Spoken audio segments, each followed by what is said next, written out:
pessoas, tudo bem? Hoje eu estou aqui com o meu médico, o Dr. Guilherme Perini, e a gente vamos falar sobre linfoma e leucemia. O porquê disso? Muitas pessoas me perguntam o que eu tenho, e eu falo que é uma doença no sangue, do sangue, né? E as pessoas falam, nossa, mas é leucemia, então elas não têm esse costume de saber que linfoma, leucemia e tem outras doenças também no sangue que fazem parte desse grupo, né? Então a gente veio falar, eu peguei algumas perguntas da galerinha da minha página para perguntar para você esclarecer, tá? E para mim também, que eu sou curiosa. Então, a primeira de todas é, qual a diferença da leucemia e do linfoma? Então, para a gente entender a diferença, a gente tem que ver de onde que vem o nome das coisas. Então, leucemia vem do grego, que significa sangue branco. O que significa isso? Significa um aumento dos glóbulos brancos no sangue. Mas, obviamente, não é todo glóbulo branco, e tem várias situações normais que o glóbulo branco pode aumentar. Mas o termo ficou para esse aumento no sangue de células doentes. E aí a gente tem dois tipos de leucemias: as leucemias agudas e as leucemias crônicas. Então, as leucemias agudas, o diagnóstico é feito quando existe a proliferação de uma célula extremamente imatura, que é o que a gente chama de blasto. E aí, quando o blasto começa a aumentar, a gente chama de leucemia aguda. E as leucemias crônicas são aumento de células maduras no sangue, mas do tipo tumoral. Então você pode ter um aumento muito grande de um linfócito, por exemplo, na leucemia linfóide crônica, ou aumento dos neutrófilos, dos melócitos, na leucemia mieloide crônica. Vamos agora para o linfoma. O sufixo oma em grego significa tumor. Tá? Então, linfoma seria um tumor de linfócitos. O que isso mostra a diferença? O linfoma ele pega principalmente gânglios, ele faz mais massas, e a leucemia acomete mais o sangue. E aí começa a ficar meio complicado, porque você pode ter linfomas leucemizados, ou seja, linfomas que a célula sai do gânglio e vai para o sangue. Então, hoje, como que a gente faz essa diferença? A gente não é só não só o lugar que fica a célula. O linfoma ele é uma doença de proliferação de linfócitos maduros. E a leucemia geralmente é uma proliferação de células imaturas. Essa aqui é a diferença. Entendeu. E o modo de diagnosticar os dois é totalmente diferente, né? Exatamente. Como o linfoma geralmente forma massas, a gente precisa de uma biópsia daquela massa, certo? E a leucemia, como geralmente ocorre o aumento no sangue, a gente faz o estudo no sangue e na medula óssea, que é a fábrica do sangue. Então seria mielograma, biópsia, imunofeno. Totalmente diferente. Diferente do que é um linfoma. Perfeito.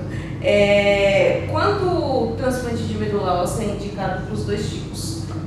Então, antes de responder essa pergunta, a gente tem que saber que tem dois tipos de transplante. O transplante autólogo, que é aquele que você usa suas próprias células, e o transplante alogênico, que é aquele que você pega um doador e usa as células no receptor.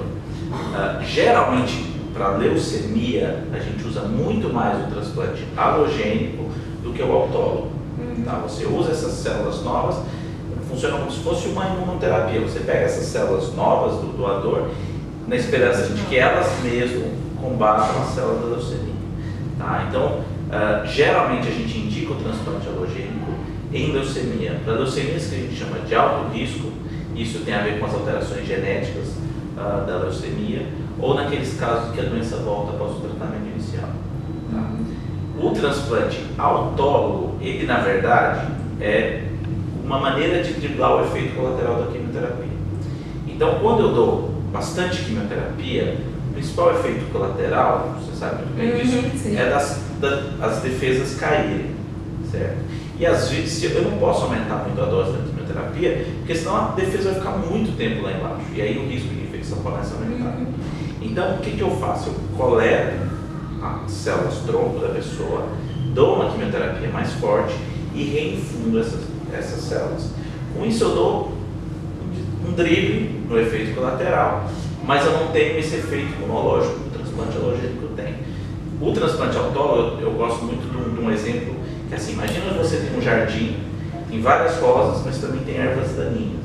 Você quer se ver livre das ervas daninhas, então você tira as rosas, coloca fogo, e depois você planta de novo as rosas. Então você dá você consegue desviar do efeito colateral daquilo. Para os linfomas, a gente usa o transplante muito mais autólogo do que alogênico. E geralmente é para doenças recaídas também.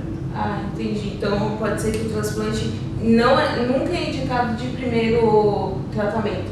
Alguns subtipos específicos de linfoma não podem, principalmente os linfomas T e os linfomas da zona do manto. Essas são as principais indicações de transplante em primeira linha. Ah, que legal. Até no SUS também? Até no SUS também. Ah, que legal. E para a gente finalizar, eu quero saber a porcentagem de cura que tem para esses dois tipos de doença hoje em dia. Então, quando a gente fala, a gente está falando de grupos muito grandes e bastante diferentes de doenças. Vou começar pelas leucemias. Leucemia mieloide crônica, que é a forma mais comum de leucemia crônica, hoje a pessoa consegue ter uma vida praticamente normal tomando um comprimido por dia, que é o imatinib, o Glivec. E hoje a gente já tem terapias semelhantes chegando também para a leucemia linfóide crônica. Para as leucemias agudas, é muito diferente, por exemplo, na leucemia linfoblástica aguda, a criança do adulto. Então, a criança com leucemia linfoblástica aguda, geralmente tem uma cura em torno de 90%. Os adultos, uma porcentagem bem menor. Para a própria leucemia mieloide aguda, a gente tem diferenças muito grandes conforme o subtipo dela, conforme a alteração genética que a gente tem.